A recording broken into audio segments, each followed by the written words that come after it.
Vishnupad Paramahansa Parivrajacharya Sutara Shatashi Śrīmad His Divine Grace A.C. Bhakti Vedānta Goswami Maharaj Srila Prabhupada Ki Jai Srila Prabhupada Ki Jai His Divine Grace Srila Prabhupada Ki Jai Ananta Koti Vaishnava Vrinda Ki Jai Namacharya Srila Haridas Thakur Ki Jai Prem Shigaho Shri Krishna Chaitanya Prabhu Nityananda Shri Advaita Gadadhar Shri Vasari Gaur Bhakta Vrinda Ki Jai Shri Shri Radha Krishna Gopa Gopinath Shamakund Radhakund Giri Govardhan Ki Jai Shri Vrindavan Dham Ki Jai Shri Mayapur Navadvip Dham Ki Jai Shri Jagannath Puri Dham Ki Jai Jagannath Swami Baladev Subhadra Ki Jai Gaur Premanande. All glories to the assembled devotees. All glories to the assembled devotees. All glories to the assembled devotees. All glories to Shri Shri Guru Gauranga. All glories to Srila Prabhupada. Harinam Sankirtan Ki Jai. All glories to Babaji. All glories to Babaji. Om Vishnu Padaya Krishna Prasthaya Bhutale Srimati Bhaktivedanta Swami Tinamane Namaste Saraswati Deve Gauravani Pacharni Nirvishesha Shuni Bhakti Paschachine Shatar. Hare Krishna.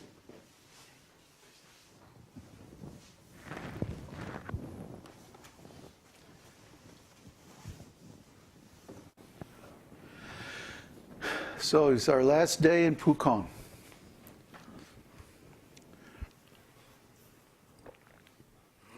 I didn't expect this would happen so fast, but you know how it is. Krishna says, okay, time to go. Next thing you know, we're on a jet somewhere.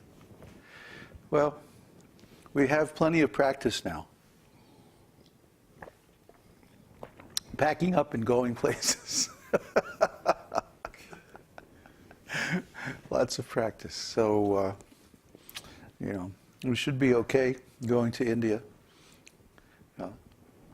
We just have a few more things to pack up. Everybody's personal stuff is pretty much packed, I think. And we just have to pack up all the instruments and cameras and the deities and the computers, and then we're off. And of course we're going to have our regular feast. I mean, couldn't miss that. So it's going to be a fun day. Ziggy's here. Hare Krishna. Thanks for coming. He's going to inherit our truck, our wonderful farm truck. It actually it works pretty good now. Yeah, we put all kinds of little repairs into it, you know, and so you know we're leaving behind a nice situation, but I think we're going to an even nicer situation. In India, there'll be plenty of people around who understand what we're trying to do, and will like us very much. We're already, there's people requesting to come and meet us, and, you know, can stay at my place. No, stay at my place. No, over here. No, there. So I I think the big problem is not going to be like here where nobody comes to see us. The problem is going to be like too many people coming to see us. So don't worry, I'll freak them all out.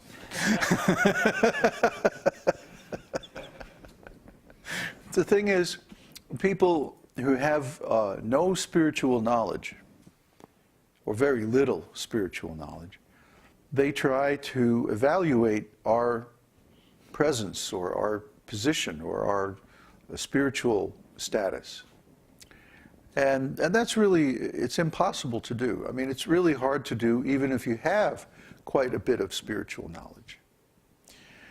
Because generally speaking, you cannot see or understand the position of someone who is higher than you on the spiritual path. You can certainly see and understand the position of someone who's lower than you see. And what people do is, out of their subjectivity, is that they assume that they're on the highest level. It's a function of the false ego. The ego wants to defend itself. The ego wants to justify itself. So our group is the best. Our group is the highest. Our group is the only one that has the real truth. Well, this is given in the scriptures as a neophyte mentality. This is the neophyte mentality. The Kanishta Adhikari is called Kanishta. Ka means with, and Nishta means false. So those who still have faults, those who still have imperfections, they have to justify themselves. They have to, put themselves on the top of the heap and everybody else is lower. So then there's the Madhyam Adhikari, the next stage. Someone who actually knows what purity is, even if they're not there. At least they know.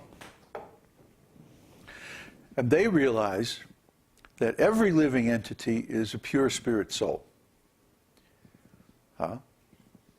In other words, we're already, in a sense, already enlightened. We already have a spiritual body. We already have an eternal relationship with Krishna.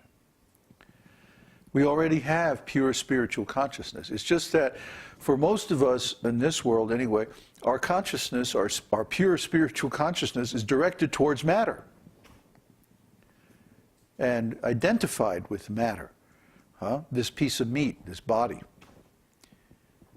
And so we're holding an illusion.